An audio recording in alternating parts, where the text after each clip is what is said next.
top no celular do professor, hein? O quê? Eu mandei uma pregação no WhatsApp do Hernandes, falando justamente o que a gente vem falando ultimamente, sobre pregar as escrituras. Ah, que bom, mãe. Mandei pro seu Você WhatsApp. mandou, você mandou para mim? Ei, Você mandou? veio ontem. Mandou ontem? Ah, eu vou dar Veio uma ontem, olhada aqui. Eu vou dar uma olhada aqui. Eu acho que eu do Hernandes. não consegui acessar todas as mensagens que vieram para mim aqui do hoje, de mensagem que eu recebi hoje. Ah, é bastante. Aí eu vou dar uma olhada. Tem bastante, tem muito grupo que faz parte, né? Só a escola tem uns, só de escola tem 6 escolas, se eu não me engano. Aí Nossa, ai, tem tem bastante. cada escola tem mais uma leva lá de gente, de aluno, né? De turma, né? No Itacilino ali eu tenho 8 turmas.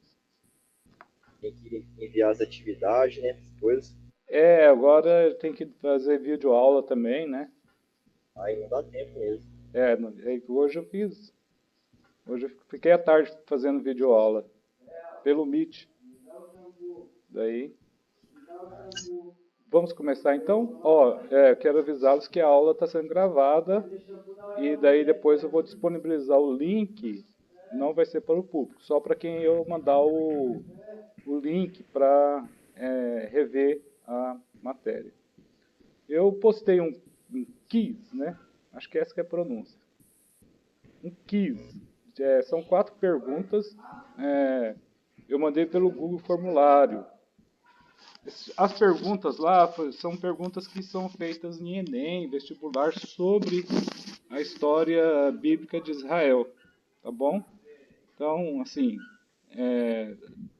eu achei super fácil, bem fácil as perguntas, né?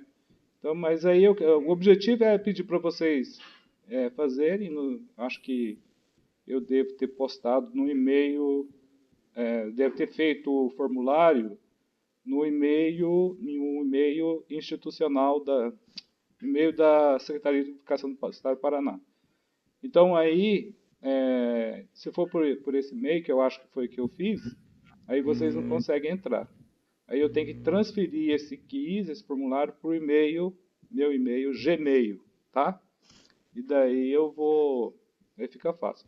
Mas não precisa responder para hoje não, eu coloquei para hoje, não tem necessidade não. Que vai ser uma forma da gente ir também passando as atividades para vocês lerem, né? E assim, se inteirando aí do conteúdo da disciplina, tá? Beleza? Bom, eu quero me justificar, né? Na terça-feira, estava tendo muita oscilação aqui da internet, que no meu bairro está chovendo bastante. Eu acho na cidade toda, né? Está chovendo bastante. Então estava tendo oscilação. Então eu falei assim, eu vou gravar a aula, pelo menos aí eu não corro risco de perder contato com vocês. Mas o que aconteceu? Aí foi normal, quando foi mais à noite, daí não, não voltou a oscilar, né? Esse problema resolveu. Aí como a aula já estava gravada, eu já gravei e, e mandei aí para vocês, tá? Como é para ser uma aula ao vivo, aí depois eu, eu faço uma recapitulação lá. Porque na última matéria nossa foi discutido o período patriarcal, a era patriarcal. Quem está seguindo aí pelo Samuel Schultz, né? Foi o capítulo 2, tá?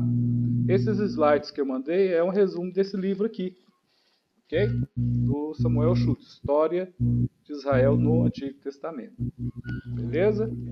Ô Cristiano, faz uma oração para nós aí, começarmos. Amém? Amém. Senhor, meu Deus e meu Pai, nos colocamos em Sua presença, ó Pai, Sim, meu para te Deus. agradecer, Pai, por mais um dia, assim, em Sua presença. Sim, meu Que o Deus. Senhor possa usar, Pai, o professor, para que possamos, cada dia mais, ser capacitados, Pai, crescer na Sua graça, na Sua sabedoria, Pai. Abra nossas mentes e nosso coração ao saber, Pai. E que em nome de Jesus, Pai, sejamos ferramentas, Pai. Sejamos verdadeiros servos de Cristo, Pai. Que possamos levar o Evangelho, Pai, a todos que necessitam de Sua palavra, incluindo a nós mesmos também, Pai. Amém, Em nome Jesus. de Jesus, sejamos cheios da presença do Espírito Santo cada dia mais. Amém, Amém? Jesus. Amém. Então vamos lá então, né? Vamos ao que nós viemos fazer aqui. O Luiz Henrique, a Jéssica, permitir. Bom, então se tiver alguma pergunta, quer perguntar, da era patriarcal, do período patriarcal, se tiver alguma pergunta, vocês podem fazer pelo chat também, tá? Porque depois eu leio o chat, o chat, né?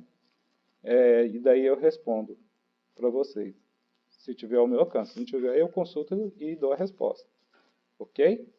Bom, nesta aula vamos falar sobre a emancipação de Israel.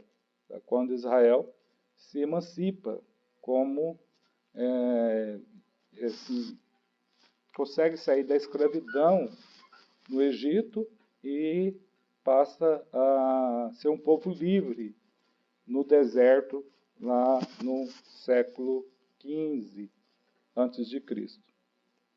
Bom, emancipação de Israel. Séculos de silêncio se passaram da morte de José até os dias de Moisés. Então, a partir do momento que José morreu, até os dias de Moisés, há uma afirmação, que pode até ser que seja por hipótese essa afirmação, né? Porque não se tem a contagem desses anos entre José e Moisés. E não existe nenhum documento, nem mesmo na Bíblia, né? Como eu falei nas primeiras aulas, algumas passagens históricas da Bíblia são claras.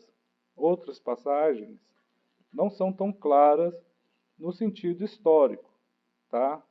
Até porque o objetivo da Bíblia não é fazer toda a história, passo a passo aí, da história dos hebreus. O objetivo das Escrituras é fazer a revelação do único e verdadeiro Deus.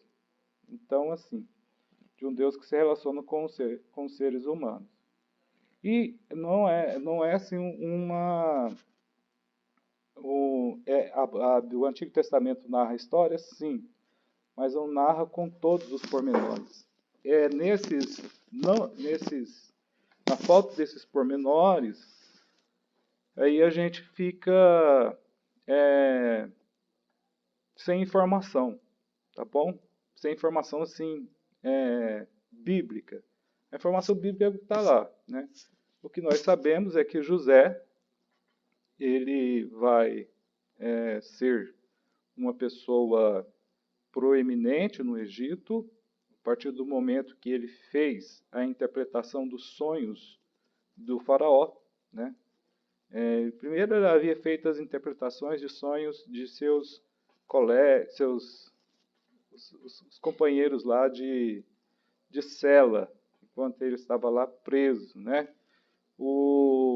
Posteriormente ele foi lembrado por um deles e fez a interpretação aí dos 7 anos de vacas gordas e 7 anos de vacas magras. Eu até pego essa história de José para ser assim, o princípio da minha administração financeira, desde quando eu comecei a trabalhar de empregado, quando tinha lá uns 12 anos. Comecei a trabalhar no comércio em Goiânia e aí eu sempre gastava todo o salário. Sempre lembrando bem da história de José, que no período da prosperidade, produziu, encheu os reservatórios do Egito de mantimento, de alimento, né? Que o Egito antigo, ele era, assim, o tempo que eles contavam, né? Ou o Egito, pode-se dizer até hoje, ele depende muito do rio Nilo Se vocês aprenderam lá com geografia bíblica, o rio Nilo corta o país do Egito todo. Então, o que acontece? Se não caem as chuvas, o Nilo não transborda. O Nilo ele não faz lá as inundações. Se não faz as inundações, não tem como semear, porque no Egito, fora o Vale do Nilo, o resto vai ser deserto. Aquela região ali está na mesma linha do deserto do Saara, que é o maior deserto do mundo. E como se não chover normalmente, o rio não transborda, então não tem semeadura. Se não tem semeadura, não tem alimento, tá? Porque o ciclo na vida dos egípcios, desde a antiguidade, e eu estou me referindo aqui à época de José, é essa, né? O rio transborda, inunda o rio Nilo, e quando as águas vão abaixando, eles começam a semear, tá? O solo ainda está bem úmido. Aí eles semeiam, e a terceira e última fase, até mesmo do ano, que os egípcios contam, né, a contagem do ano dos egípcios é dividido nisso. Inundação do Nilo, semeadura e depois a colheita. Então, o que aconteceu? Aconteceu uma alteração climática pela interpretação de José. Uma alteração climática. O que seria essa alteração climática? Seriam 7 anos que o Nilo não iria transbordar, não iria ter como plantar, nem como colher. Esses 7 anos que não tinham como plantar e nem colher, daí era representado pela a vaca magra, né? Antes dessa crise econômica e alimentar, né? Porque se não se preparar, as pessoas vão passar fome.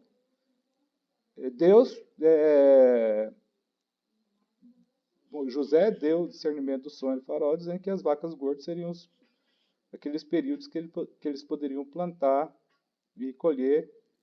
E nesse período eles plantaram bastante, o rio cumpriu a sua função, inundou, baixou, semearam, colheram e guardaram em silos, que fala, né? Guardaram em reservatórios. Não é igual esses que a gente vê aqui da Coamo, da Cocamar, mas eram reservatórios onde esse grão não iria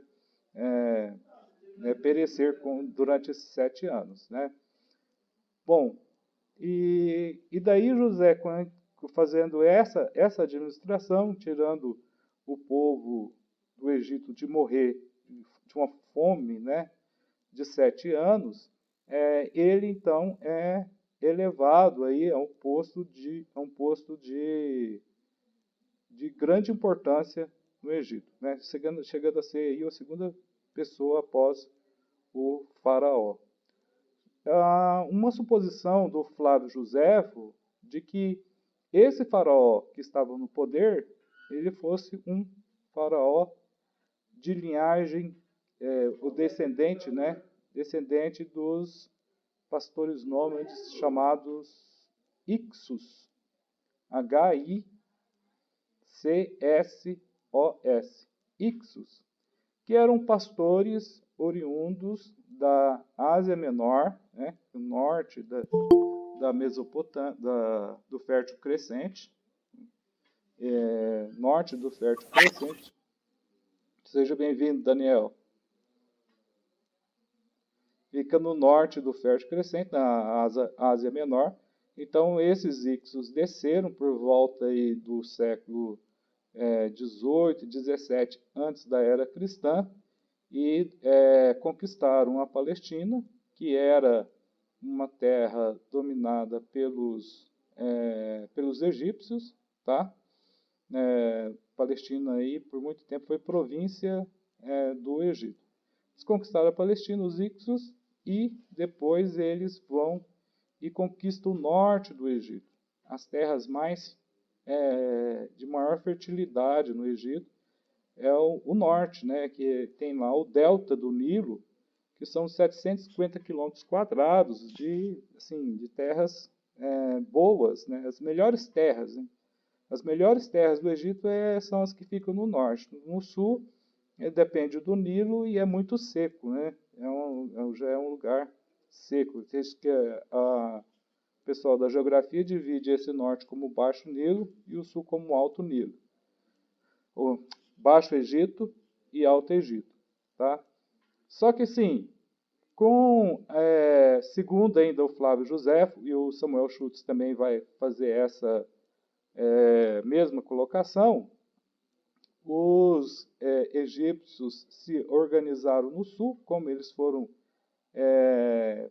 afastados ali do norte, foram para o sul, eles se organizaram, se prepararam, aperfeiçoaram suas técnicas de guerra, né, de ataque, e daí eles, por volta aí desse século XVII a.C., aí, eles vão e expulsam, guerreiam contra os Ixos e expulsam esses Ixos do norte do norte do Egito e da região da Palestina.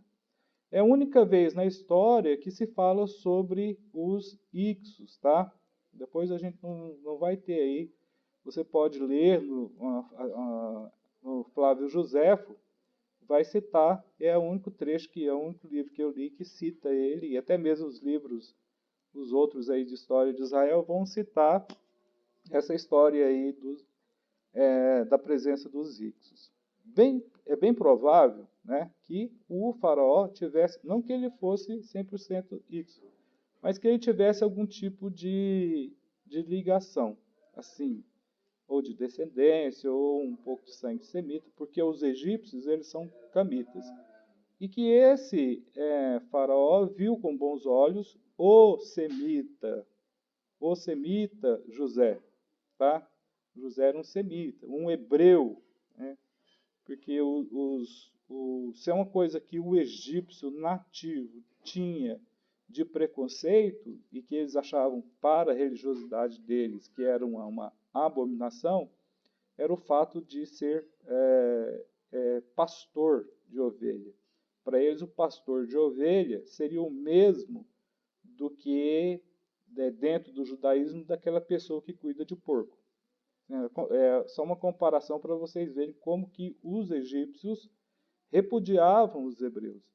Então, morre o faraó que deu essa oportunidade aí para que José fizesse essa administração excelente, morre e não se sabe quanto tempo vem ao poder, vou pegar minha Bíblia aqui, vem ao poder um faraó que não tinha conhecimento de José. Né? Esse trecho aqui está na Bíblia, lá no versículo, no Êxodo, Êxodo capítulo 1, verso 6. Eu vou ler para vocês. Sendo, pois, José falecido e todos os seus irmãos e toda aquela geração, os filhos de Israel frutificaram e aumentaram muito e multiplicaram-se e foram fortalecidos grandemente, de maneira que a terra se encheu deles. Então aí o verso 8, ó. Depois levantou-se um novo rei sobre o Egito que não conhecera José. Então esse novo rei, esse faraó, é bem provável que ele fosse aí já um egípcio nativo, sem nenhuma interferência aí, sem nenhuma ligação com os ídolos. E o que aconteceu? Bom, se alguém faz uma boa administração e de repente tem alguém que não conhece, ele passou então a escravizar os hebreus, que moravam na terra de Gósen, no norte do Egito. Tá? Bom, nesse contexto aí nós vamos ver que Moisés, chamado por Deus, ele vai tirar o povo de Israel das mãos do mais forte império da época, né? Era esse império, era fortíssimo. Tinha um exército forte, era uma nação forte, né, em termos de guerras, tá? E era uma nação, naquele contexto, rica também, em comparação aos outros povos daquela época. Daí o Moisés vai tirar do Egito e eles vão receber um código de leis para ocuparem a terra prometida, que são os 10 mandamentos, mas que não estão restritos. Os 10 mandamentos são as 10 palavras. Na realidade, são 618 mandamentos que tem aí na Torá, né? Tem muito mandamento, tem muito mitzvah, que a gente chama, né? Mitzvot, mandamentos. E esses mandamentos o povo de Israel deveria obedecer. Bom, essa história que eu estou falando assim, resumidamente para vocês, ela está registrada nos livros de Êxodo, que narra a saída, os 10 mandamentos e a construção do tabernáculo. No livro de Levítico também. O livro de Levítico, ele não vai narrar tantas questões históricas. O livro de Levítico vai se ater às questões de como deveria viver o sacerdote. São leis para os sacerdotes. Então, quando a gente estuda Levítico, aquelas leis ali que são aplicadas aos sacerdotes, tá? Deve ser perfeito. Depois eu vou passar aí em Panorama do Antigo Testamento, Introdução ao Antigo Testamento aí, o conteúdo desse livro de Levítico. Então, lá fala que deveria ser uma pessoa perfeita, né? Não ter membros desproporcionais, né? É uma das passagens que mais me fala comigo, porque não sei se vocês já repararam, né? Minha cabeça é muito grande, mal cabe no monitor. Com certeza eu não poderia ser um sacerdote, porque cabeça desproporcional ao corpo, nem mancha, nada, né? Pastor Paiva, que tem 6 dedos numa mão, não poderia. Tinha que ser perfeito o sacerdote. Mas vamos falar isso quando estivermos falando sobre o livro de Levítico. Números. O livro de Números é o livro que narra a peregrinação pelo deserto. Então, todos os momentos que eles estão andando, param no lugar, fica anos e anos, e aí é um livro das peregrinações, né? E que fala números porque tem o recenseamento, né? O Moisés fez a contagem do povo para saber quantos hebreus estavam com ele. E, por último, vem nesse registro aí da história de Israel, que tem um pouquinho de história também, né, o livro de Deuteronômio, que é o último livro escrito aí por Moisés. Eu entendo que até ele não escreveu todo o livro de Deuteronômio, possivelmente Josué ou uma pessoa tão competente quanto Moisés escreveu o final do livro. Mas o Deuteronômio, pessoal, é uma repetição da lei, né? Deuteronômio. O significado de Deuteronômio é segunda promulgação. O que isso significa? Que Moisés, estando o povo de Israel às portas para entrar na terra prometida, Moisés vai fazer a recapitulação de todas as leis. E no final vai dizer, para vocês serem uma nação forte, para vocês serem uma nação abençoada, para vocês serem um povo de Deus, né? Um Deus santo, Kodesh, um Deus de santidade, vocês devem seguir esses mandamentos, que ele descreve lá no livro de Deuteronômio. Tá?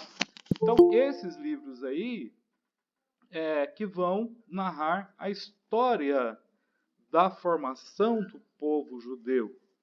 Ok? Então a gente vai mergulhar nessa história aí. Porém, né, como é uma metodologia utilizada pelo livro do Archer, e daí eu estou no 3º capítulo, né? Eu estou no 3º capítulo, mas se for necessário eu revejo algumas coisas do 2º capítulo, tá? Normalmente cada encontro desse nosso eu tento fazer um capítulo para a gente conseguir até o final do ano apresentar todo o livro. Então, assim, no 3º capítulo aí do livro do Samuel Schultz, a metodologia dele passa por descrever também os eventos contemporâneos. Porém, antes, aí quem tiver o livro, né, ou em PDF ou físico, na página 43, está lá, né, o Êxodo, o capítulo 1 até o 18, narra a história da saída do Egito até o Monte Sinai. Depois, Êxodo 19 até Números 10 vai ser a história do acampamento ao pé do Monte Sinai. De Números 10 até 21 vai ser a vagueação pelo deserto, ou o pessoal fica perambulando pelo deserto. Eu acho que o professor Adriano já deve ter feito essa rota com vocês aí, que eles estiveram às portas para entrar em Canaã por Hebron, mas não conseguiram porque os que habitavam ali eram gigantes, né? Os Enaíns eram um pessoal forte, então aí eles tiveram que voltar e entrar por ali pela região ao norte do Mar Morto, entrando e atravessando o Jordão, entrando e invadindo Jericó. Bom, e números 22 até o 34 vai ter os acampamentos de Canaã, tá? Então, assim, vamos aos eventos contemporâneos. O que ocorreu enquanto estava acontecendo aí o que estava acontecendo aí no mundo, no contexto aí do Êxodo, no contexto da história de Moisés. Os eventos contemporâneos, como está no slide aí, que vocês estão vendo, ocorreu no período do Reino Novo do Egito, que vai de 1546 a 1085. Nesse livro aqui do Samuel Schutz, vocês vão encontrar vários gráficos, tá? Que vão ajudar na compreensão desses períodos. Tá? Então, eu vou abrir aqui no gráfico, que está na página... Deixa eu ver se está na era... É isso. Voltando, logo no início do livro, vai estar lá na página 20. Então, aqui nós vamos ter o Egito vivendo o período... Porque a história do Egito é dividida o seguinte... É dividida da seguinte forma, a história do Egito. Reino Antigo, né? Ou período antigo, Reino Médio, a história do Egito. Reino Médio e Reino Novo. Tá? O Êxodo ocorreu no período do Reino Novo do Egito. O período patriarcal vai ocorrer no período... vai pegar o reino... o fim do Reino Antigo, pega necessariamente aí o Reino Médio. O período patriarcal é representado pelo Reino Médio no Egito, cuja família que estava no poder era a 12ª dinastia. Então aí é o período patriarcal. Já a história do Êxodo ocorre no período do Reino Novo. Tá? O que nós vamos ter? Os israelitas saindo do Egito.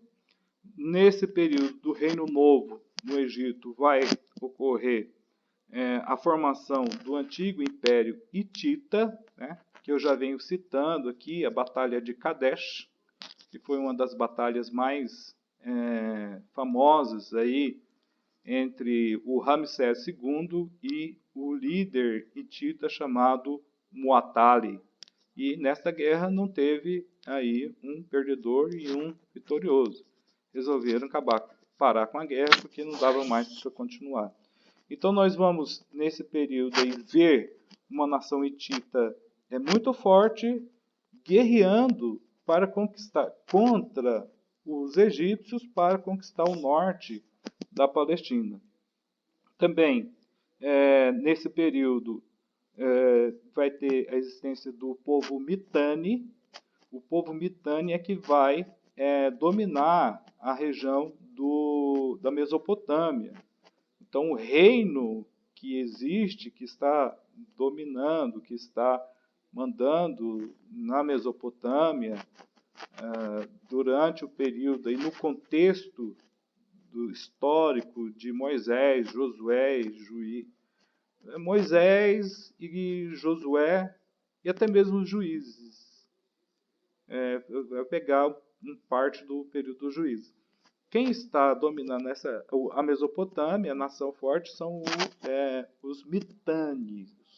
Os mitânios. Nós chamamos de reino mitani, tá? Depois, se você tiver mais curiosidade, digita aí no Google aí, mitani, que você vai encontrar informações. E também eu posso postar lá para vocês, ou no WhatsApp ou no Galileu, mais informações detalhadas sobre os mitânios. E ademais, eu também vou falar sobre eles aqui durante essa aula. Então aí a gente tem o antigo Império Hitita, tem o novo Império Hitita, e temos aí o ressurgimento de uma nação que será, vamos dizer, utilizada por Deus para corrigir o povo de Israel. O povo de Israel, digo, as 10 tribos do norte, que são os assírios. Eles começam a florescer por volta do século 14, 1300 alguma coisa, e vai até 1300 alguma coisa, eles vão até o século 9, 8 a.C. como a principal nação poderosa que domina aí, que derrota Mitanni, que vai dominar a Mesopotâmia, que só será derrubada lá por volta do século 8 a.C. pelos babilônios. Tá? Bom, voltando à questão do Egito, no Reino Novo, existiram 3 dinastias que reinaram neste período. Tá? Então eu vou citar aqui uma dinastia dessas 3 que é, ao meu ver, a dinastia mais proeminente, cujos faraós aí estão, suas histórias estão aí nos livros de história que a gente ensina até mesmo no ensino fundamental e médio, e estuda também na faculdade de história, né? Que foi a 18ª dinastia, cujo faraó dessa dinastia, os faraós dessa dinastia, né? Faraó é tipo de um rei lá no Egito, muito mais que um rei, porque ele é visto também como uma divindade pelos egípcios. Nós vamos ter o Amenhotep I, o Tutmés, ou em alguns livros vai aparecer o nome Tutmoses. É a mesma coisa, Tutmés 1 e 2, primeiro e segundo. Nessa dinastia desses 3 faraós, o Egito vai se tornar uma grande nação. Vai se tornar uma nação poderosíssima. Olha só, Deus tirou o povo de Israel do Egito no período em que o Egito era uma nação poderosa, uma nação que não se submetia, não se rebaixava a nenhuma outra nação do mundo daquela época. O Egito era a nação a ser batida, era um império, tá? O Egito era um império econômico, um império de conquistas de guerra mesmo. É uma nação que colocava, não tinha outra nação que pudesse fazer frente ao poderio do Egito. Para vocês terem uma noção, o que seria o Egito hoje? Os Estados Unidos, que é a nação mais forte, né? A nação mais poderosa do planeta hoje são os Estados Unidos. A China está vindo atrás aí, né? Dizem os especialistas que daqui a pouco pode ser a vez da China. Então, a 18ª dinastia foi uma dinastia de muita prosperidade no Egito, de muita riqueza, de muitas conquistas, de muita glória para os faraós desta dinastia. A gente pode citar aqui o partido com o faraó Tutmés. Esse aqui é o primeiro, né? Ele vai reinar no Egito de 1504 a 1450 a.C. O Tutmés vai ser ofuscado por Hatshepsut, que era uma rainha, tornou-se uma rainha no Egito. Por quê? Quando o Tutmés assumiu o poder, ele ainda não teria condições de assumir a regência. Então, ela acabou sendo a controladora do governo neste período, neste contexto, tá? Então, é uma pessoa que exerceu muita influência. E quem é a Hatshepsut? Daí eu vou citar aqui vários livros que vocês podem consultar para ver quem foi Hatshepsut, e para não ficar só nas minhas palavras. Lembra lá da história bíblica de Israel que o Moisés, ao nascer, ele foi lançado numa cesta de juncos pelo rio Nilo, e que a filha de Faraó o resgatou das águas do Nilo. Não é isso? Essa princesa que resgatou é a Hatshepsut, tá? Essa mulher que veio a ser poderosa. Se vocês quiserem ter uma biografia mais precisa aí da Hatshepsut, tem no YouTube histórias aí. The History Channel tem documentários aí sobre esta rainha. E ela, sim, ela foi a controladora do governo. Ela mandou e desmandou. E esta era a mãe adotiva, a pessoa que adotou Moisés.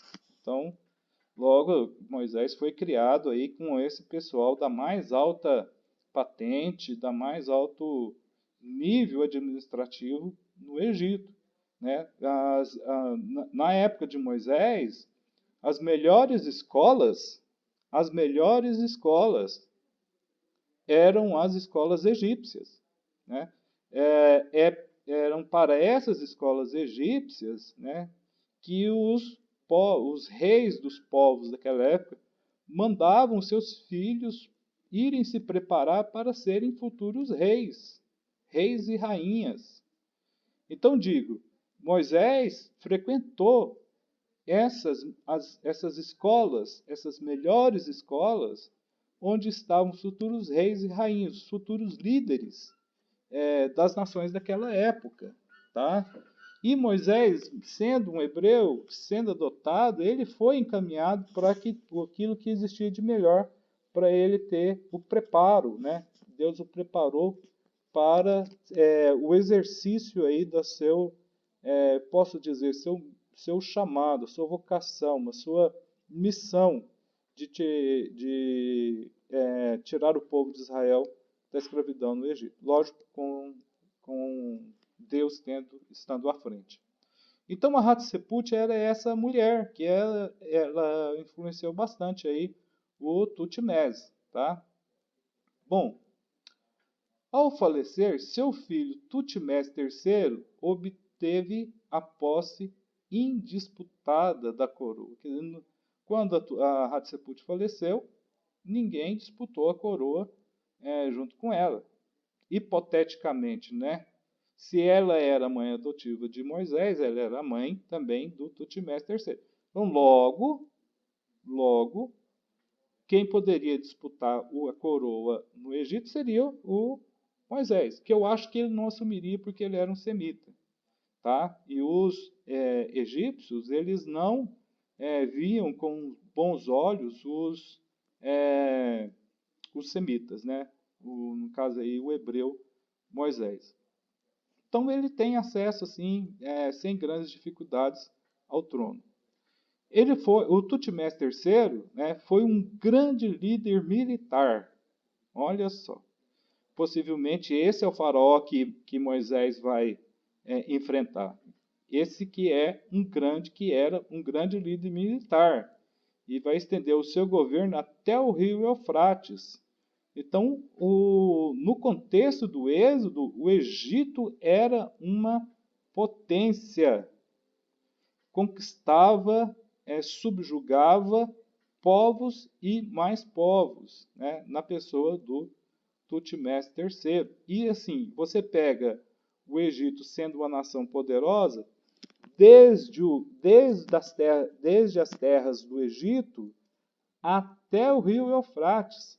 né? Para aquela época, era uma nação imensa, poderosíssima.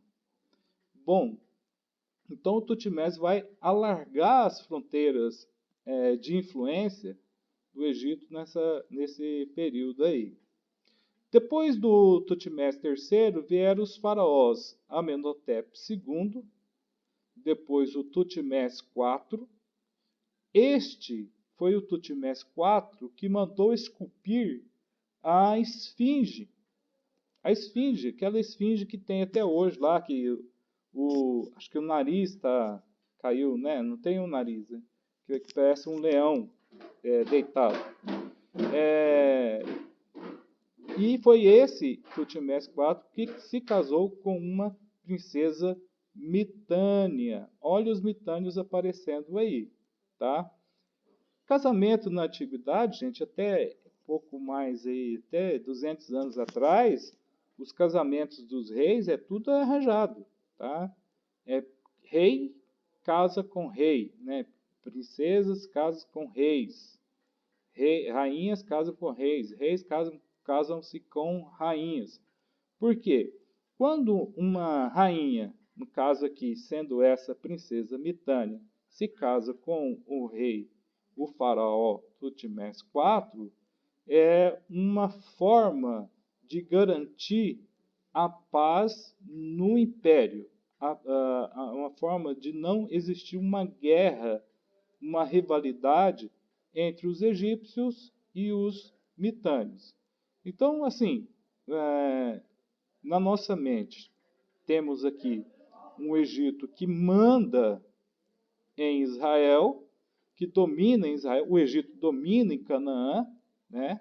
Porque o antecessor conquistou as terras até o Eufrates, e ele não passa a não conquistar todo a Mesopotâmia, porque lá na Mesopotâmia tinha um outro reino que também era muito forte, né, chamado de Império Mitânio. Tá? Império Mitânio. Quem vai enfraquecer, vai subjugar os mitânios lá na Mesopotâmia, serão os assírios. E essa história nós vamos chegar lá. Então o Tutmés IV vai se casar com uma princesa mitânia. Depois do Tutmés IV, vem o Amenhotep III. É uma Amenhotep III. Eu coloquei um pontinho a mais aí, tá? Depois vocês corrigem. O Amenhotep IV, que é o Akhenaton, né? Quem que foi esse Amenhotep IV? É aquele Akhenaton, foi o Akhenaton. Akhenaton vai dominar o Egito de 1379 a 1362 a.C. É este Akhenaton que vai provocar uma reforma religiosa, tá, no Egito. Então ele vai mexer com as estruturas da classe dominante, da elite dominante no Egito na sua época. Porque na antiguidade aí os sacerdotes egípcios possuíam muita influência sobre as pessoas. Muita influência sobre as pessoas. E sobre as pessoas do governo. Sobre as pessoas que estavam próximas ao faraó. Os sacerdotes influenciavam o faraó. Tá? Tanto é que, quando você vê o Ramsés, esse Ra está se referindo ao deus Ra do Egito. E aí você tem uma série de sacerdotes que são sacerdotes desse deus Ra. Se você pega o Amoses, o faraó, todos os faraós, esses nomes vão se repetindo, tá, pessoal? Se você pega Amoses, é porque o deus principal na gestão do Amoses é o deus Amon, que é uma divindade lá no Egito. E o Akhenaton, porque ele era contra o deus Amon, né, essa divindade no Egito, ele vai enfraquecer ou vai retirar toda a influência dos sacerdotes do Amon, né? Dessa divindade Amon, e vai fortalecer os sacerdotes da divindade Atom, que era outra divindade no Egito.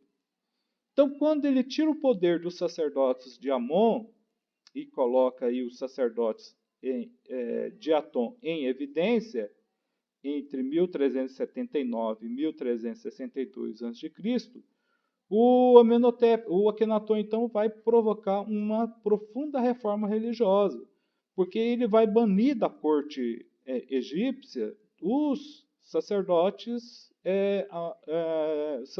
de Amon. Tá? Então, para impedir o aumento do poder dos sacerdotes tebanos, do deus Amon, ele escolheu um novo deus, né, o Akhenaton, que é o Atom. E, assim, proclamando a principal divindade do Egito, o Atom, o Akhenaton, então, se proclamou também o sumo sacerdote de todos aqueles que adoravam aí o Atom. Tá? Bom, e isso trouxe muita revolta, né? Muita revolta porque os outros sacerdotes, eles se ficaram ressentidos.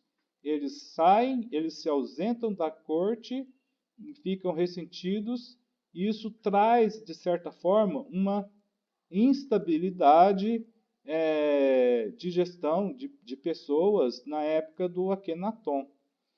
Mas o mais interessante nesse contexto aí do êxodo, do Akhenaton, que eu estou contando a história dele, é que ele ainda vai mais a fundo.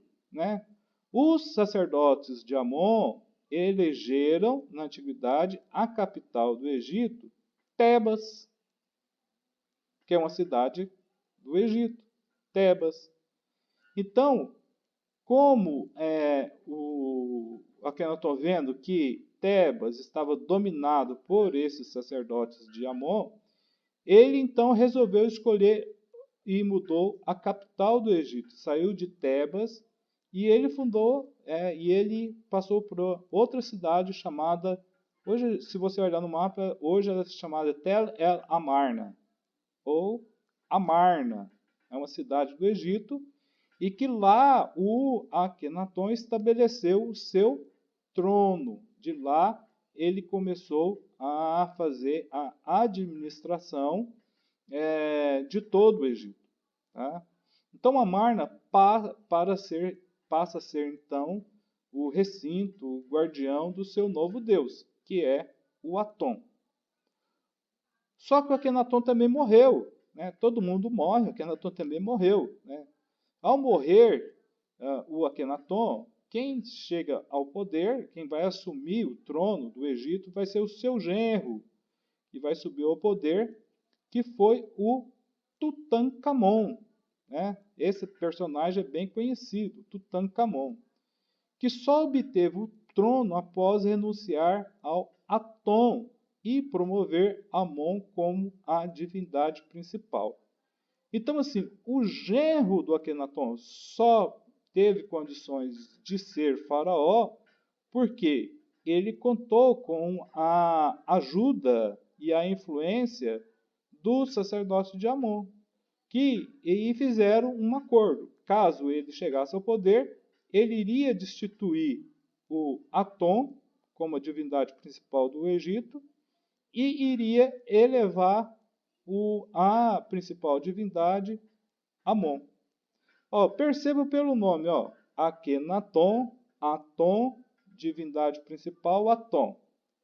Tá? Tutankhamon, Tutanka, né? Elege, né? A principal divindade, Amon, Tutankhamon. Está percebendo que, não sei se vocês estão entendendo, que o nome do faraó leva o nome da principal divindade dos sacerdotes que vão influenciar a corte egípcia. Tá? Só quebrar os nomes. Ramsés, Ra. Akhenaton, Atom. Amenhotep, Amonetep, vem aí, Amon. Tutankhamon, Amon. Então, esse trocadilho aí dá para a gente entender, então, as questões da religiosidade egípcia. Tá? Então, o Tutankhamon vai fazer isso. Ele vai fazer uma política diferente do que fez o seu sogro. Outros dois faraós, Sete, né, e Ramsés, são os faraós que vão fazer a guerra com a Síria e contra os hititas para tentar derrubar ou tentar retomar os territórios perdidos anteriormente. Eu vou postar lá no Galileu, quero, né, cumprir essa promessa, vou até escrever aqui, se não esqueço, eu vou postar lá a Batalha de Cadés. Estou escrevendo, postar a Batalha de Kadesh. Ou Kadesh, né? Eu vou postar lá no Galileu o link. Se eu não conseguir postar lá, eu mando no WhatsApp. Aí vocês vejam essa batalha, né? Normalmente eu vejo com os alunos de sala de aula. Quem vai travar essa batalha aí vai ser começa com 7, mas o que vai estar em destaque é o Ramsés, tá? Eles fizeram essa guerra com o intuito de tentar retomar os territórios perdidos anteriormente para os próprios hititas.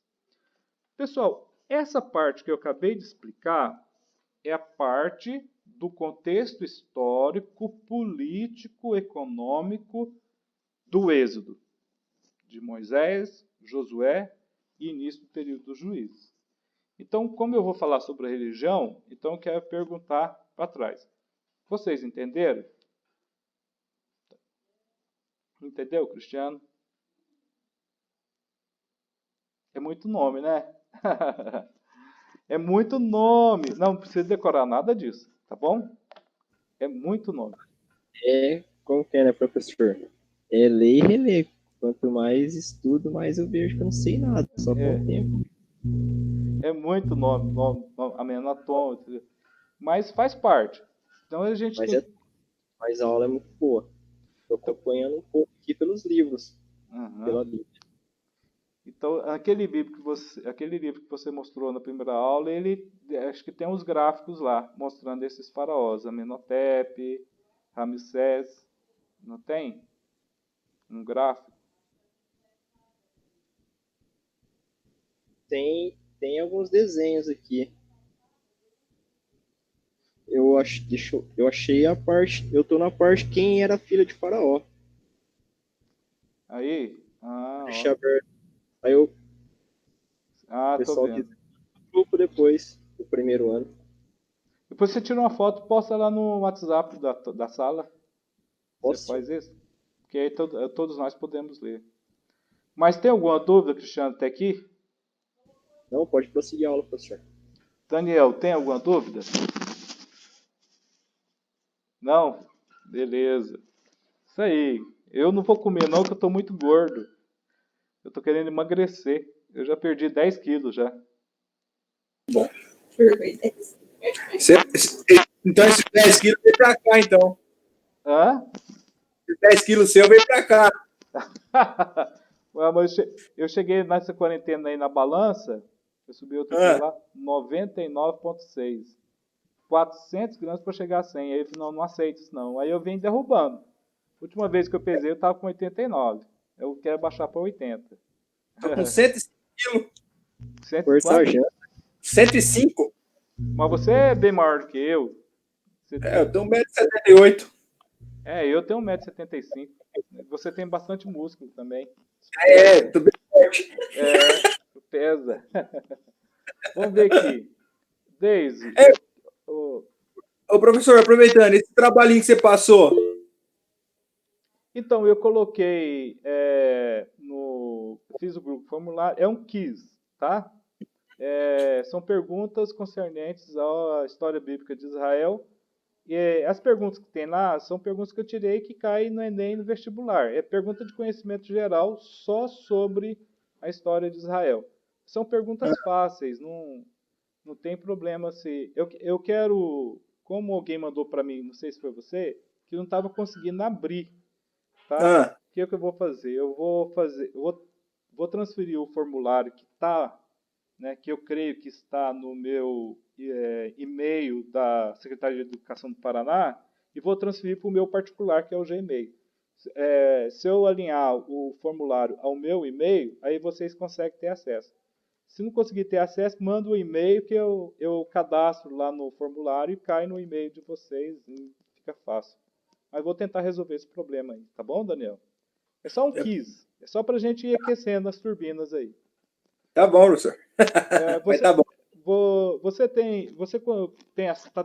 tem o PDF do livro que a gente está usando? Esse livro do Samuel Schultz? Eu acho que eu não sei se eu tenho. Eu tenho do slide que você mandou. Tá? Não pode acompanhar pelos slides. O slide é resumo do livro, tá bom? Você acompanha Tá. certinho. Você tá com... Mas, mas depois o senhor manda uma foto da capa desse livro aí, talvez a gente dá para comprar, se não for muito Tem ele em PDF também. PDF. Eu vou colocar Ah, em, PDF, eu vou colocar PDF em muito... Manda ele, então. PDF. Manda aí. Eu vou postar lá no Galileu e no WhatsApp, o PDF Tá, dele. daí eu salvo no computador daí. Vocês viram que eu coloquei o meu drive lá à disposição de vocês? Eu tenho Ah, dois drives. ah, Então eu deixei para vocês lá, tem muitos livros, estudos bíblicos, sermões. Aí eu deixei, pode entrar e usar à vontade. Tá todo mundo autorizado aí, ok? tá bom. Tá bom. Bom, Daisy, tranquila, né? Daisy, compreendeu? Tem alguma pergunta? Vai ter que Ah, arrumar a Deise falar um pouco. a Jéssica tá presente também, né? Deixa eu ver aqui se a Jéssica. Oi. Bom, vamos lá. Cristiano, Daniel, Daisy. Jéssica, tudo bem, Jéssica?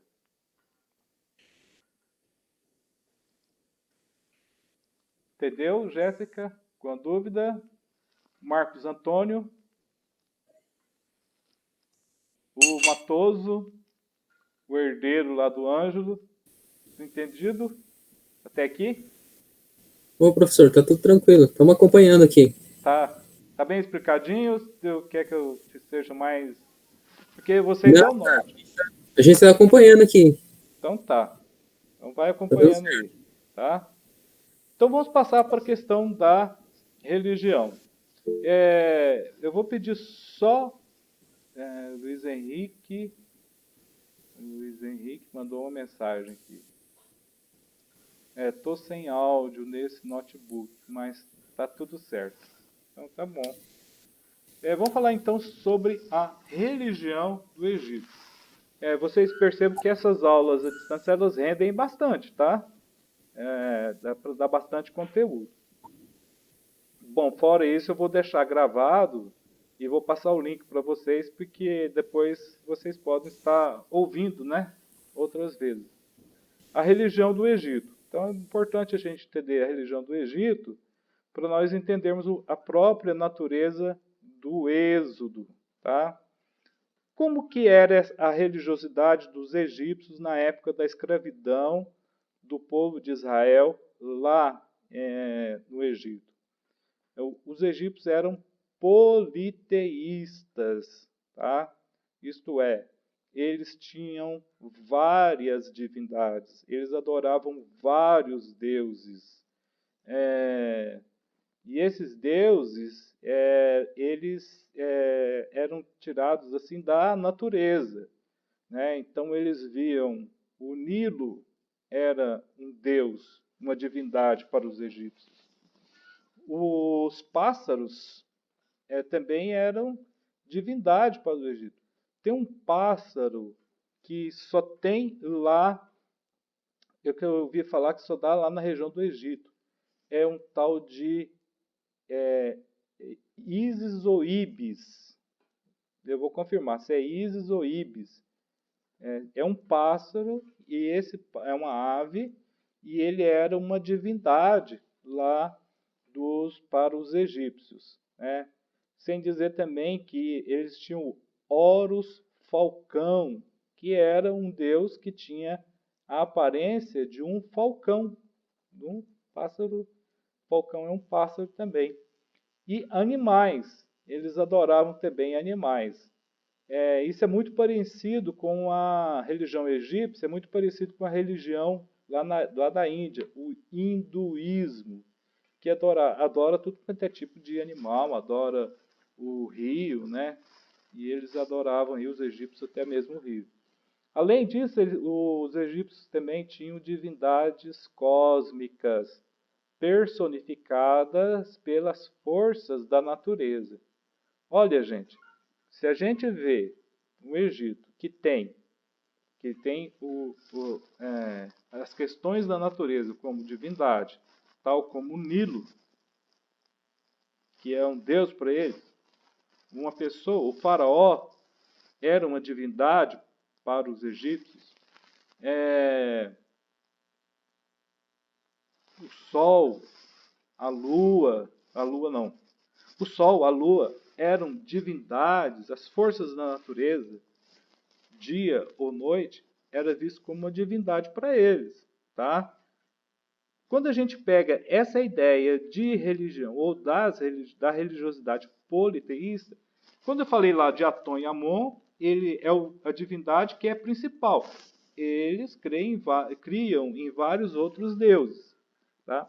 Se a gente pega essa informação aí, né, e faz uma comparação com as 10 pragas do Egito. Quais foram as 10 pragas do Egito? Vamos lá. Noite, de repente não aparecia o dia. O sol era uma divindade. Então quer dizer que o Deus que enviou Moisés para libertar o povo de Israel do Egito era mais poderoso do que o sol, porque houve escuridão. As águas do Nilo se transformaram em sangue. Imagina o mau cheiro, né?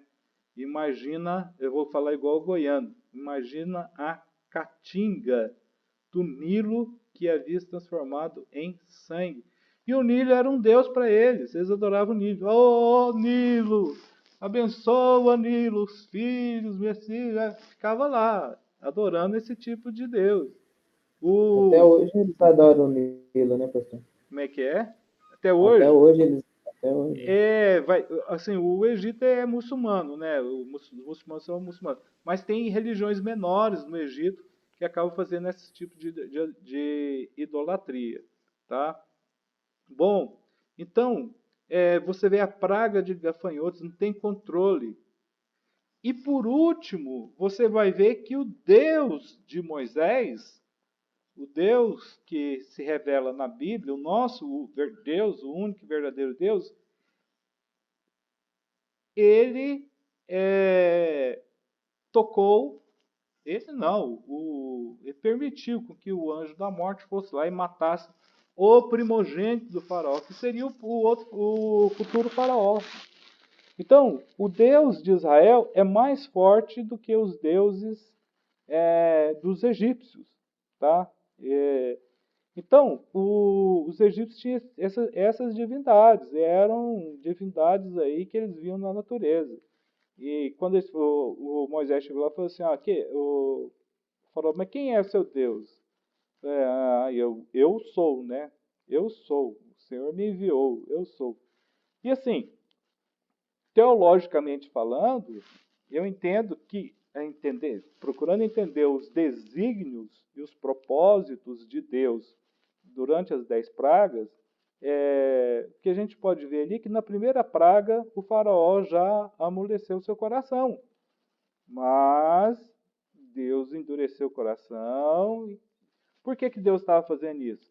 Porque Deus estava querendo mostrar, não só para os hebreus, mas para todos os egípcios daquele período, que Ele é o Deus Todo-Poderoso, que Ele é o Deus Criador dos céus e da terra, que Ele é o Deus acima de todos os outros deuses. Quer dizer, para mim, nem existe outros deuses, só existe um Deus, né? O Deus que nós servimos. Mas naquela época as pessoas acreditavam assim, nos deuses, que existiam outros e que existiam um mais forte. No caso, o Deus de Israel era mais forte. No Egito também, além dessas várias divindades, tinha também vários templos no Egito. Né? Templos dedicados a divindades, as várias, o templo lá do Amon, o templo do Atom, o templo do Ra, o templo lá do Horus Falcão, e etc, etc. Então, o Egito possuía vários templos, né? Tinha várias, vamos usar uma linguagem mais nossa, tinha várias igrejinhas lá, né, de adoração aos vários ídolos dos egípcios. Né? Era uma região com vários templos dedicados à idolatria, à prática da adoração a deuses falsos. E nesses vários templos tinham sacerdotes, né? Sacerdotes que representavam divindades aí que eles adoravam, cultuavam, tá? Então esses sacerdotes, eles eram as pessoas que cuidavam das oferendas que eram oferecidas pelos ofertantes, tá? Então, se era um animal, eles iam lá e imolavam o animal e ofereciam lá a divindade, as várias divindades que eles possuíam. Também os sacerdotes zelavam pela questão das festividades, tá? As festas religiosas. Na antiguidade, pessoal, quando a gente fala na antiguidade, essa questão de separar a festa religiosa da festa não religiosa é inerente ao nosso período. Mas na antiguidade, na Idade Média, Idade Antiga, na história, aí pode usar vários livros, as festividades eram todas elas religiosas. Basta a gente olhar para a Bíblia. Qual é a festividade na Bíblia que não é religiosa, que não faz parte desse arcabouço religioso composto aí de normas e mandamentos escritos por Moisés na Torá? Se você pegar a Páscoa, é uma celebração religiosa. O tabernáculo, a festa dos tabernáculos, é uma celebração religiosa. Da única e verdadeira religião, que é essa que nós servimos. Se você pegar a Sucote, que é a festa das cabanas, é religiosa. O que se faz na Páscoa? A Páscoa você lembra da redenção, do livramento de Deus em tirar o povo de Israel das mãos da maior potência daquela época, tá? Se você pega tabernáculos, que é Sukkot em hebraico, que é a festa das cabanas, a festa das cabanas é como nós relembrando os 40 anos em que o povo de Israel ficou perambulando pelo Egito, pelo deserto do sul de Israel, e não faltou nada para eles, né? Nem mesmo a sola, né, das sandálias deles se desgastaram. 40 anos, nem a roupa, é uma história de milagre, é pela fé mesmo. Nada se desgastou. Só aquelas pessoas que pecaram durante o caminho que não puderam entrar aí na Terra Prometida.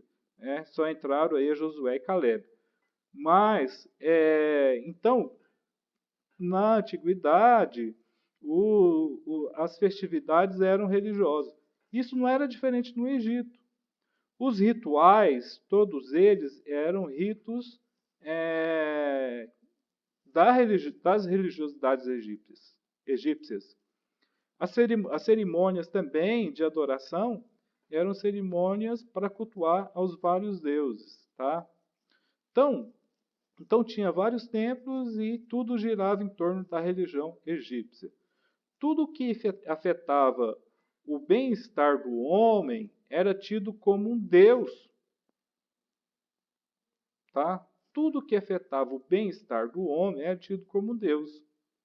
O que isso quer dizer? O Nilo era um rio que proporcionava bem-estar para o homem? Sim. Por quê? No rio tirava o peixe, alimento. Do Nilo tirava o quê? A água para beber. Tirava a água para fazer os tijolos, as construções. Tá? Então, o rio quando está calor, o pessoal ia tomar banho no rio Nilo. Então, o que proporcionava bem-estar para eles, eles consideravam, então, um deus. Outra coisa que era considerado um deus para eles, eles adoravam aí, com muita força, é a vitória. Quando um faraó conquistava vários povos, que derrotava várias nações, as vitórias do faraó eram vistas como aspectos da divindade. Por isso que o faraó era visto como uma divindade, tá? Porque na guerra, quem está à frente guerreando é o próprio, está lá o faraó, e a vitória é dada em homenagem a ele. Ele é o responsável pela vitória, como ele era responsável também pela derrota, tá? A derrota também era vista como uma divindade. Existe o deus da vitória para os egípcios, existe o deus da derrota também, tá? Também existia no Egito a divindade para fertilidade, tá? Então, assim, quando uma mulher tinha problemas em não poder ter filhos, ela não ia procurar lá um médico, nem tinha, né, um médico, um ginecologista, não existia isso. Elas iam para os templos dos deuses da fertilidade. Ali elas ficavam adorando, invocando aquelas divindades da fertilidade, para que elas pudessem ter filhos. A fertilidade, nesse período, não se aplica só a ter filhos, mas a fertilidade também se aplica à agricultura, à lavoura, à semeadura, à colheita, tá? Entende-se que o fruto da terra, quem é que proporciona esse alimento, não é a simples ação do homem, mas é o Deus, a divindade lá da fertilidade. Gente, a gente tira Israel, que é uma religião, a mais, na minha opinião, a mais antiga religião monoteísta, né? Se você tira Israel, as nações daquele período, todos eles cultuavam o Deus da fertilidade. Por exemplo, na religião cananita, Baal era o Deus da fertilidade, tá? Para eles, a chuva era o sêmen de Baal sobre a terra. Por quê? Quando a gotícula de água cai no chão, ela faz brotar a planta que vai dar o alimento. Então, tudo estava voltado para a religião da fertilidade. Você pega aí, ó, na mitologia grega, tem lá a Afrodite, que é a deusa lá da libido das pessoas, tem a Diana, que é a deusa do amor. Então tem deuses e deuses da fertilidade. Na Bíblia não tem não existe essa questão do Deus da fertilidade, né? Existe um Deus que ele é o que faz as coisas existirem, que ele é o criador de todas as coisas. Então estou fazendo essa comparação para vocês entenderem que o ambiente, o contexto de Moisés, Josué, Juízes, esse período todo foi marcado aí por um panteão de deuses, uma multidão de idólatras, tá? De pessoas que seguiam vários outros deuses feitos pelas mãos humanas. E assim, as pessoas, assim como hoje também tem, não vocês são estudiosos da palavra de Deus, vocês têm uma experiência com o único e verdadeiro Deus, entendeu?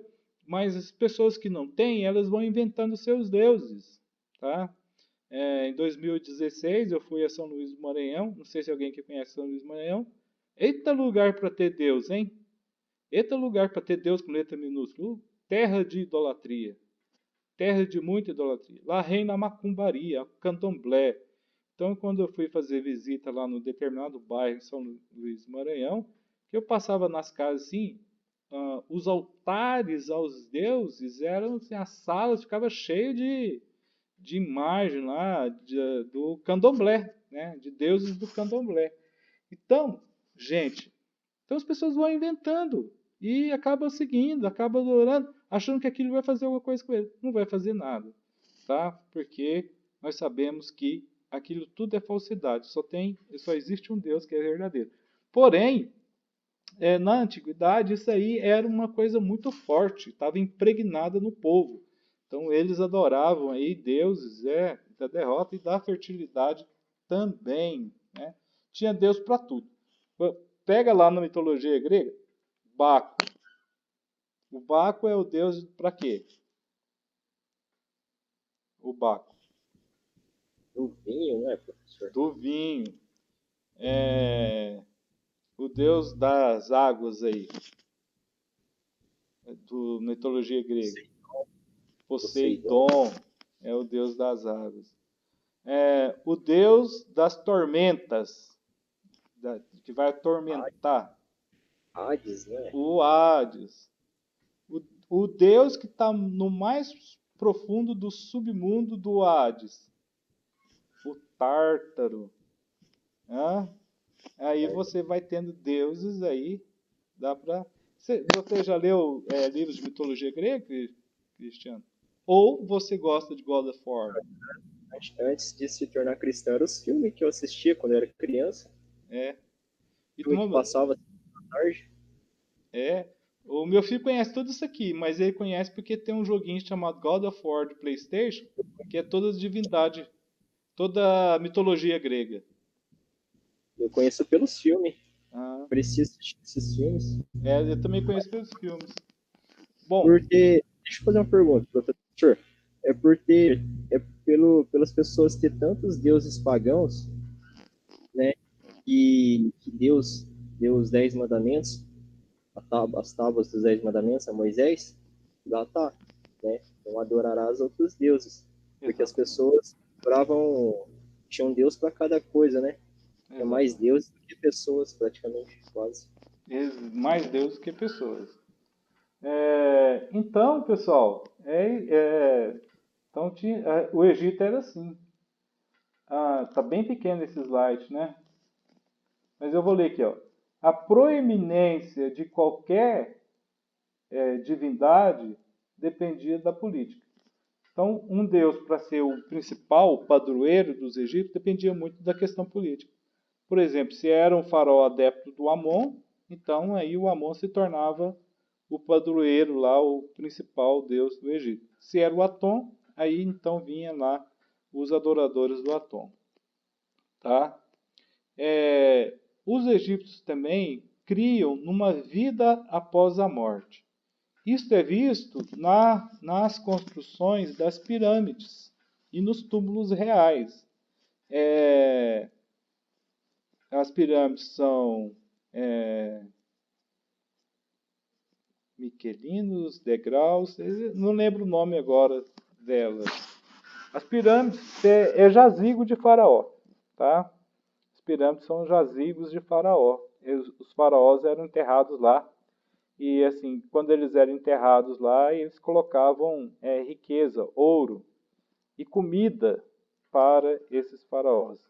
Então tem 3 pirâmides, mas tem também uma região no Egito chamada Vale dos Reis, que bem recentemente os arqueólogos encontraram lá as sepulturas de vários faraós. E assim, tem determinada sepultura que o faraó morreu e um exército se suicidou para ficar servindo o faraó na vida após a morte. Porque os egípcios criam, por exemplo, nas pirâmides, que o faraó morreu, estava lá nas pirâmides, ia viver após a morte naquele ambiente. Essa era a mentalidade deles, né? Colocar comida que ele fosse comer, colocar riqueza para ele mostrar o resplendor dele nessa vida após a morte. Gente, a concepção de vida após a morte dos egípcios é uma das concepções mais antigas. Se você pega a Bíblia, o Antigo Testamento, onde no Antigo Testamento fala de vida após a morte? O que é salvação no Antigo Testamento? Salvação é ser curado. Salvação é vencer o inimigo. Salvação é obter prosperidade. Salvação é ter paz. Em nenhum momento, nenhum texto, né? Se alguém achar, pode me mostrar. Eu estou aqui para aprender. Mas o que eu já li, em nenhum momento tem um texto que fala assim, dessa vida após a morte. Os egípcios, muito antes de Cristo, já falavam de vida após a morte. Quando Cristo veio, e ele era Deus, é Deus, ele veio e falou assim, está lá, João 3,16, porque Deus amou o mundo de tal maneira que enviou o seu Filho primogênito, unigênito, para que todo aquele que nele crê não pereça, mas tenha a vida eterna. Então o Evangelho fala da vida eterna. Deus nos fala da vida eterna. E quando a gente morrer, a gente vai para a salvação eterna, o gozo eterno. Isso, gente, a gente vai ver, eu estou falando de 2.500 anos.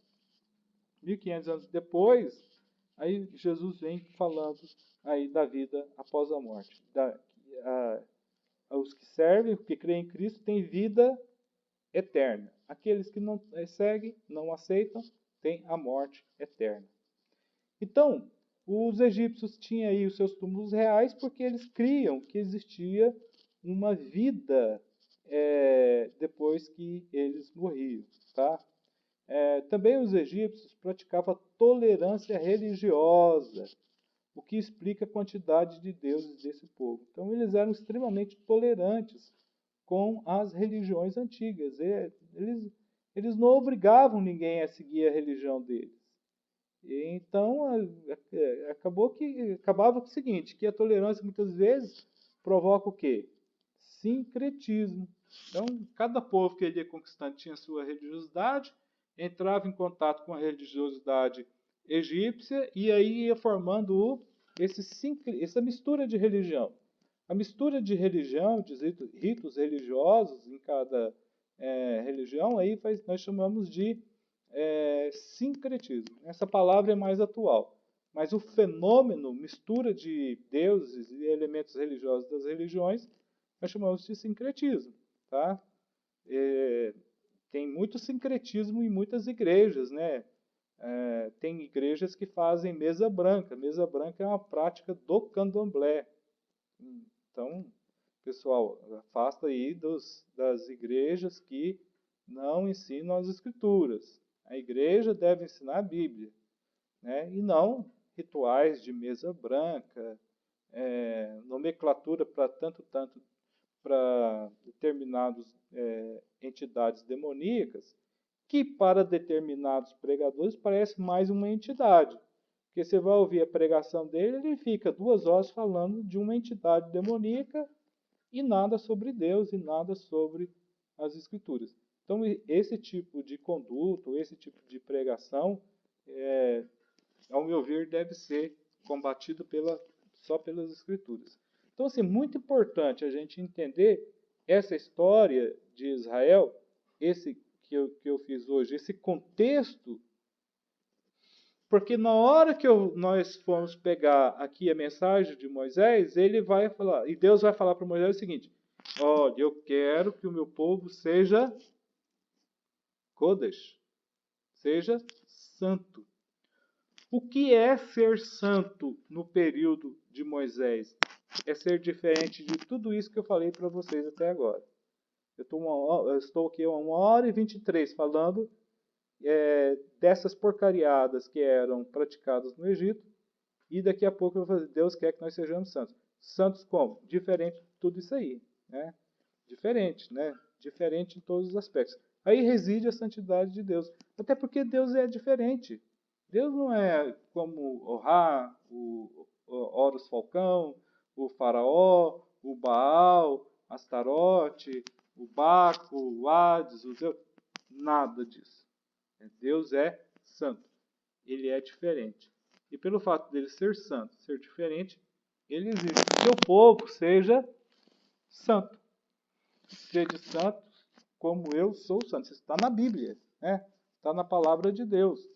Ser separado, ser diferente de toda essa sociedade corroída, contaminada por prostituição, por adultério, por festas com glutonaria, com bebedice exagerada, com promiscuidade sexual, sincretismo religioso.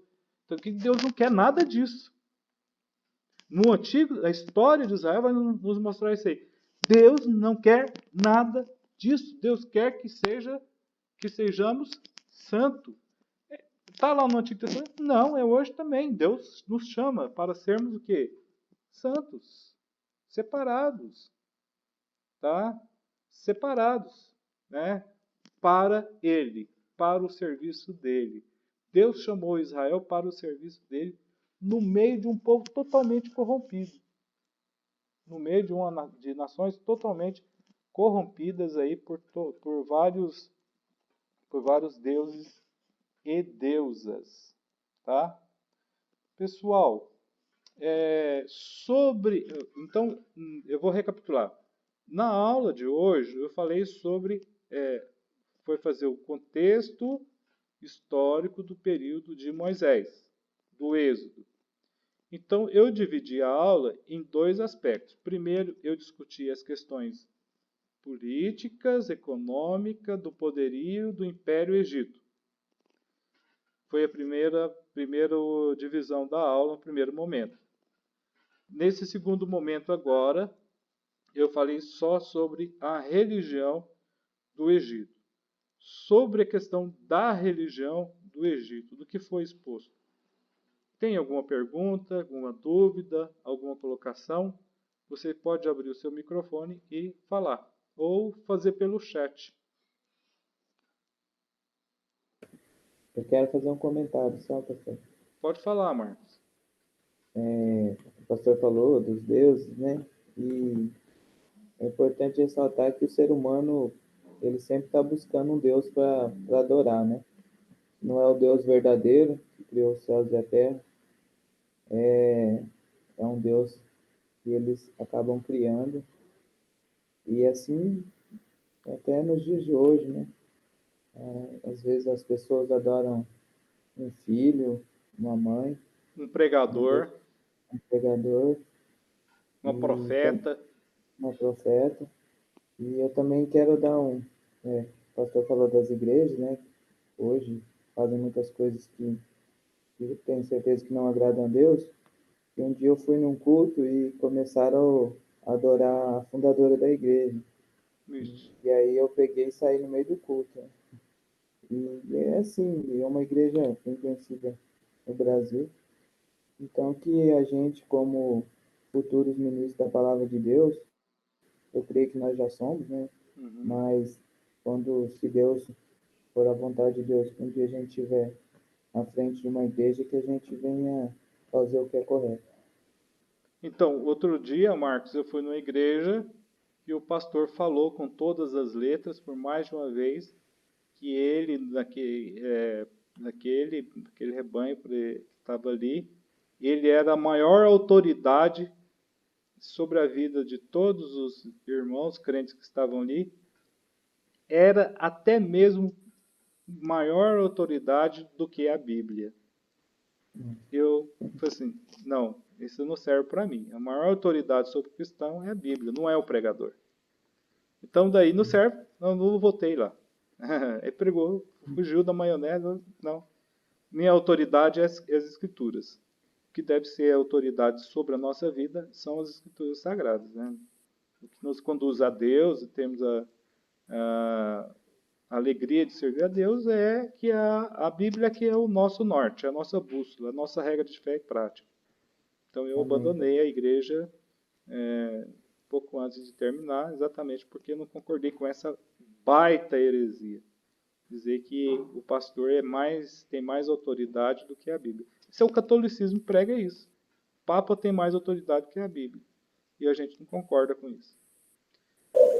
Pastor, pode falar, Daniel. fazer só um comentário sobre esse assunto aí, já que está no gancho. Hoje, no século XXI, pastor, que eu vejo, no meu entendimento, hoje todas as igrejas, não estou falando não, né, mal, mas todas as igrejas hoje estão esquecendo um pouco da Bíblia e pregando muito a sua placa, né? Sua placa. A sua placa. Ah, eu sou de tal fulano de tal, entendeu? Ah, não vou ali não, porque aquele povo é daquela igreja ali, né? Minha mãe foi criada na igreja.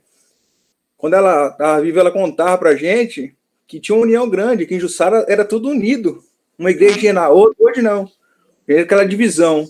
Eu faço parte eu e o Vanzinho faz parte do Comejus, que Conselho Nacional de Jussara, né? Ministro de Pastor de Jussara. Você vê ali, não tem união ali. As igrejas não participam. Aham. Aí é difícil. Nem parece que Daí, é corpo. Nem parece que é o corpo de Cristo, né? daí hoje, mas é assim mesmo, né? É Deus, cada um para si, Deus para todos, né? Mas o grande diferencial é que nós estamos para aprender, para a gente saber conduzir a nossa vida espiritual ou daquelas pessoas que a gente vai ensinar também. Sim, sim. Beleza? Mas tá muito boa as aulas, hein? Tá top. Obrigado, Daniel. Mais Tá alguma... melhor que aqueles vídeos que mandava, aqueles vídeos lá ficavam mais atropelando, mais do que. Não, mas eu vou fazer assim até voltar ao presencial. Porque Vai a voltar gente em breve. acompanha certinho, né? Como tivesse na escola aí, no seminário. Deu para você acompanhar pelos slides aí, lendo o slide? Eu, filé. Mas eu tenho no celular também. Ah, tá. Então tá. Pessoal, alguma dúvida? Eu acho que vocês têm mais aula hoje. Daí eu estou partindo para o fim. Se tiver alguma dúvida, pode falar, que eu estou aqui para ouvir. Se não tiver agora, pode fazer depois. Posso dar por encerrada a aula de hoje? Ok? Ok, Daniel? Marcos Antônio, Daisy, Jéssica. Tranquilo, pastor, tá tudo certo. Podemos encerrar então? Então, está encerrada a aula.